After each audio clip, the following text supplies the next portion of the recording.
네, 혼줄 아니죠. 돈줄 내러 왔습니다. 오늘 나온 따끈한 리포트들 체크해 보도록 하겠습니다.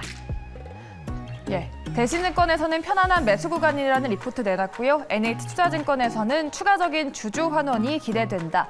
SK증권에서는 모든 면에서 우량주다라는 리포트를 내놨습니다. 네, 오늘의 첫 번째 기업은 SKI테크놀로지 체크해 보도록 하죠. 네, 오늘은 6% 넘게 빠지면서 56,000원에 거래가 되고 있습니다. 네, 3분기에 영업이익이 적자 전환했습니다. 최근 2개 분기 연속 적자가 커지면서 밸류체인 안에서 소외됐다고 합니다. 자동차용 반도체 쇼티지 그리고 중국 락다운 때문이었는데요.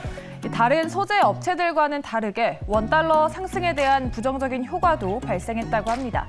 다만 영업 적자를 냈던 요인이 9월부터는 점진적으로 해소되고 있다라고 판단했습니다. 4분기에는 실적이 좋아질 걸로 기대하는 이유로 주요 고객사의 가동률이 개선되고 있고 3분기 물류 이슈로 이연됐던 출하가 시작되고 있는 걸 포인트로 봤습니다. 결과적으로 실적 방향성이 중요하기 때문에 실적 부진에 따른 주가 하락은 중장기 관점으로는 매수 기회다라고 판단했고요. 투자 의견은 매수, 목표가는 10만 원으로 제시했습니다. 두 번째 종목은 하나금융지주입니다. 오늘 주가는 0.61% 약보합권 지나가고 있고요. 4950원에 거래되고 있습니다. 하나금융지주는 올해 원달러 환율 상승의 피해를 가장 많이 본 금융지주라고 분석했습니다. 다만 내년에는 반대로 상대적 수혜가 가장 클 전망이라고 했는데요. 올해 사상 최대 순이익을 냈었는데 내년에는 이보다 4%가량 증가할 걸로 보고 있습니다. 경상적인 이익 체력이 매우 양호한 데다가 내년에 환율이 안정되면 환차익도 기대할 수 있다고 합니다. 그리고 지금 주요 금융지주 가운데 안에서도 비이자이익 개선 폭이 클 거라고 봤고요. 추가적인 주주 환원, 비정기적인 자사주 매입과 소각이 하나금융지주의 앞으로의 주가 강세를 이끌 요인이 될 수 있다라고도 평가했습니다. 투자 의견은 매수로 유지했고요. 목표가 53,000원을 제시합니다. 마지막으로는 현대글로비스 체크해 보도록 하겠습니다. 역시나 약보합권 0.86% 밀리면서 17만 2천 원 보여주고 있습니다. 현대글로비스는 작년에 연간 영업이익 1조 원을 돌파했는데요. 이번에도 연이어 2조 원 수준의 영업이익에 다가서는 등 폭발적인 성장세를 이어가고 있다고 합니다. 해외 공장에서 생산도 늘어나고 있어서 외형 성장 가시성도 높고 차량 운송 선박 부족이 이어지는 와중에 신조 발주가 적었던 점이 완성차 운송주인 현대글로비스에 도움이 되고 있다라고 합니다. 앞으로 원달러 환율 상승이 실적에 우호적인 방향이라는 점을 감안하면 올해를 넘어서 내년까지 긍정적인 실적을 기록할 가능성이 충분하다고 합니다. 이 펀더멘털 대비 과매도됐다라고 판단했고요. 투자 의견은 매수, 목표가는 26만 원으로 유지했습니다.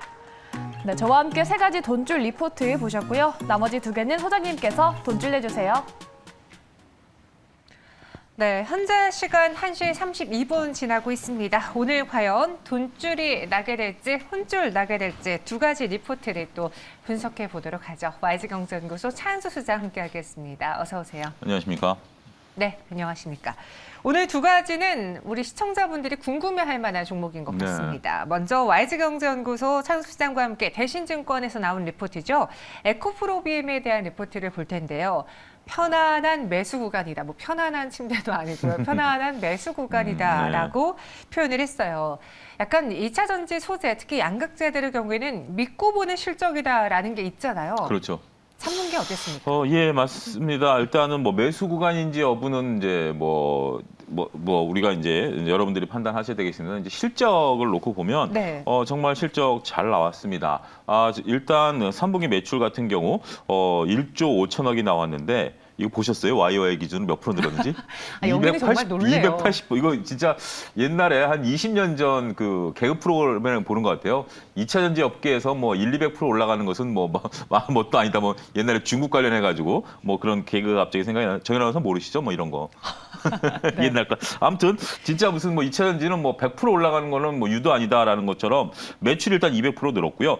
그다음에 영업이익 같은 경우도 전반적으로 이제 크게 상승을 했습니다. 마진율이 9% 정도에 달했다라는 겁니다. 자, 1조 5천억 하는 회사가 마진이 9% 거의 10%다. 그럼 얼마 남는 거죠? 1,500억 남는 거죠. 어마어마한 겁니다.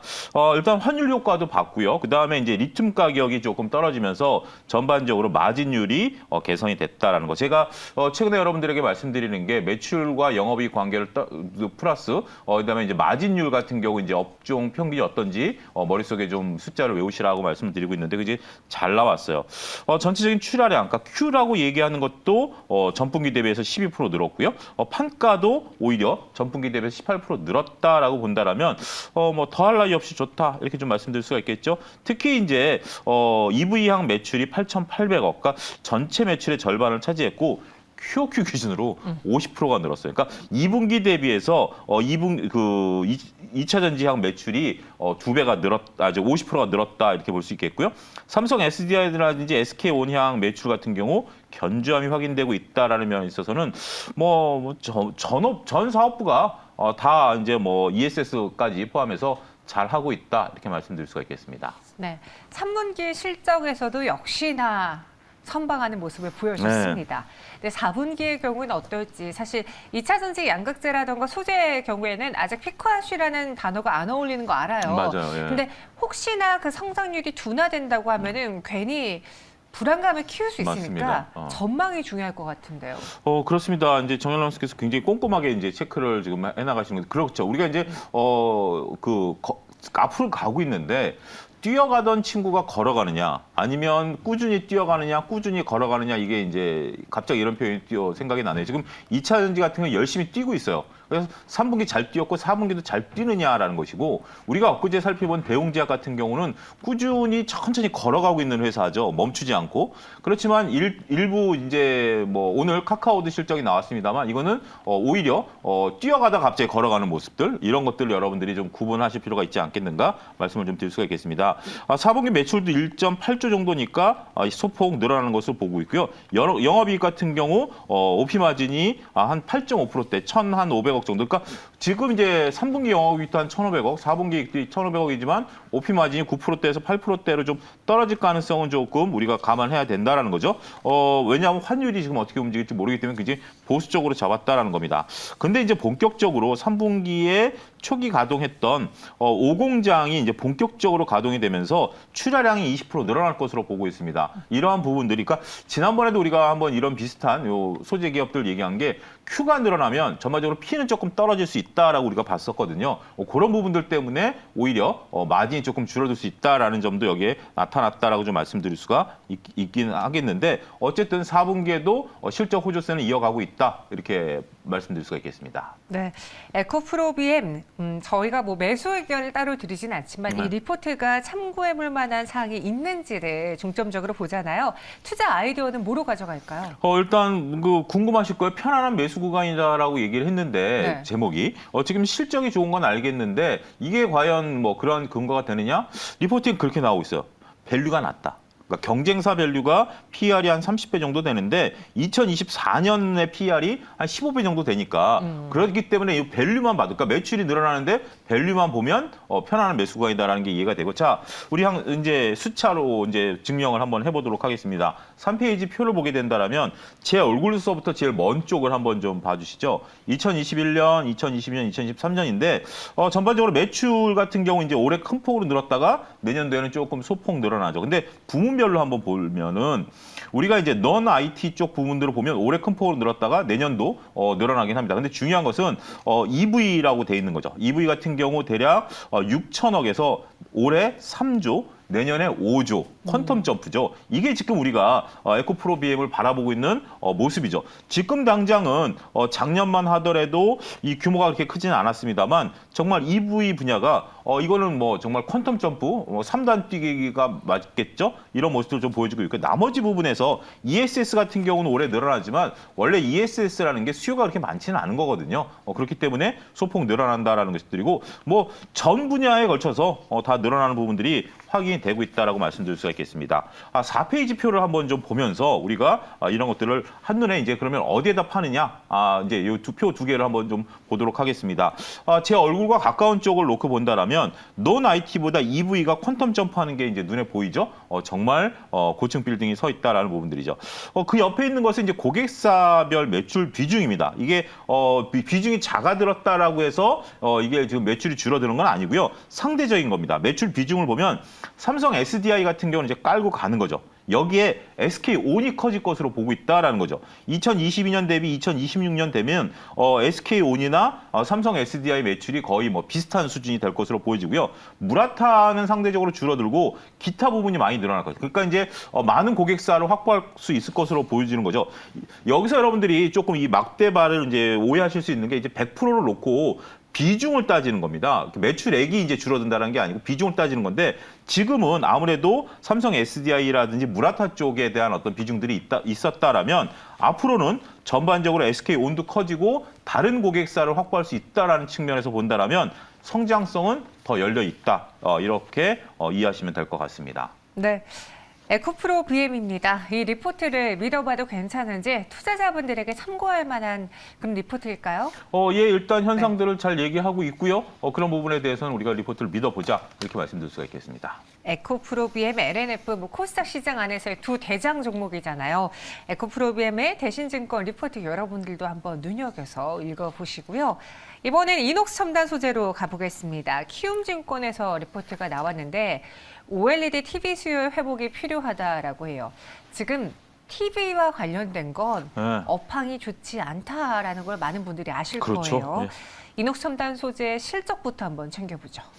예, 그렇습니다. 이제 우리가 이제 이녹스 첨단 소재에 대해서 많은 분들이 관심을 갖고 계시는 게 OLED 분야에 있어서는 굉장히 강자죠. 그리고 이번에 이제 제가 서두에 좀 말씀드릴 게 뭐 아무래도 실적이 좋을 리는 없죠. 하지만 영업이익률은 20%를 유지했어요. 네. 이게 굉장히 그러니까 매출과 상관없이 영업이익률을 20%를 유지했다라는 거. 더군다나 소재 업체가 굉장히 서프라이즈. 우리가 조금 전에 다뤘던 에코프로 BM 같은 경우도 잘해야 10% 남짓인데 20%의 영업이익을 달성했다는 게 좋습니다. 자, 근데 3분기 실적 들어가 보도록 하겠습니다. 매출은 1,300억 정도로 해서 QOQ나 YOY 기준으로 다 소폭 줄었습니다. 특히 이제 영업이익 같은 경우 270억으로 전반적으로 다들 이제 주는 폭들이 컸죠. 우리가 잘 아시는 것처럼 OLED TV라든지 스마트폰, 노트북, 태블릿 이런 것들이 전방 산업들이 다 안 좋기 때문에 어쩔 수 없이 실적이 악화됐다라는 거죠. 특히 매출의 60%를 차지하고 있는 인 OLED 부분에 있어서 이게 이제 유럽 중심의 이제 TV라든지 이런 쪽들이 많이 가는데 현재 유럽이 안 좋잖아요. 여러분들 이렇게 생각하시면 돼요. 오늘도 이제 미국이 75bp 금리 인상을 했지 않습니까? 이렇게 금리 인상을 하면 우리가 이제 여러분들 뭐 대부분 이제 직장인 분들이시라면 예를 들면 뭐 1-2천만 원짜리 마이너스 통장 안 갖고 계신 분들이 없겠죠. 그거는 영원히 마이너스죠. 제가 이제 예를 들어드리는 겁니다. 그게 이제 이자 부담이 당장 내일부터 1% 정도 늘어날 가능성이 있는 거죠. 더군다나 이제 주택 대출 받으신 분들은 여기서도 늘어나는 부분들이고, 그러면 우리가 이제 다른 것들을 살 때 TV라든지 아니면 뭐 핸드폰도 그렇고 특히 자동차 같은 경우 돈을 다 주고 사는 경우가 그렇게 많지는 않죠. 대부분 이제 할부를 하죠. 자동차 같은 경우 금액 단위가 크지만 하다못해 핸드폰, 저도 핸드폰 요거 100만 원 정도 주었는데 이것도 지금 할부로 산 거고 이 금리 자체가 다 올라간다라는 겁니다. 그러면 과연 이런 부담 때문에 이러한 수요가 늘어날 수 있겠느냐라고 본다라면 어쩔 수 없이 이러한 내구재들은 수요가 줄어들 수밖에 없고, 여기에 따라서 이녹스 첨단 소재 같은 경우도 매출과 영업이 줄어드는 게 나타나고 있다. 반면에 이 첫 번째 단락 마지막에 보면 영업이익률은 20.7%에 달했다라고 하면서 5분기째 20%대를 유지하고 있다는 것은 고무적이다. 이 점은 우리가 한번 확인해야 되지 않을까 싶습니다. 최근 이 IT 기기와 관련된 회사들의 중요 키워드 중에 하나가 감산이잖아요. 그렇죠. 물론 뭐 반도체 감산 이야기는 많이 들어보셨겠지만 지금 공장 가동이 풀가동이 안 되다 보니까 이때다 하고 공장을 수리하거나 맞습니다. 재정비하는 기업들이 많아지고 맞아요. 있어요. 이녹스 첨단 소재도 그런 뭐 감산에 의해서 좀 타격을 받을 만한 상황인지요. 말씀하신 것처럼 물건을 만들어 놔봤자 팔리지도 않고, 네. 더군다나 이런 IT 기기라는 게 시간이 갈수록 정말 우리가 이 효능이라고 그럴까요? 신제품들이 쏟아져 나오기 때문에 만들어 맞아요. 놔봤자 이제 그렇게 감산에 굉장히 민감하죠. 그렇기 때문에 지금 이제 전방 산업들이 다 이제 그 가동률 조정 이제 얘기하신 것처럼 이런 부분들이 들어가고 있고 고객사들이 또 재고를 조정하고 있는 거예요. 굳이 재고를 쌓을 필요가 없고 지금 이제 받아놓은 재고 가지고 끌고 가다 보니까 전반적으로 매출이 좀 줄어들 것이다. 그래서 일단 인 OLED 같은 경우 매출이 한 14% 줄어들 것으로 보고 있고 4분기에 스마트 플렉스 같은 경우도 대략 한 12%, 나머지 부분들도 전반적으로 다 이제 매출이 좀 줄어들 것으로 예상을 하고 있기 때문에 매출과 영업이익 같은 경우 조금 예상치를 하회할 가능성이 높다 이렇게 얘기를 하고 있습니다. 네, 안 그래도 이제 LG 디스플레이를 필두로 디스플레이주에 대해서 최근에 투자 심리가 많이 위축되어 있는 상황이거든요. 이녹스 첨단 소재 OLED TV 수요 회복이 필요하다고 하는데 그럼 무엇을 보고 가져가야 될지 좀 투자 아이디어를 찾아주세요.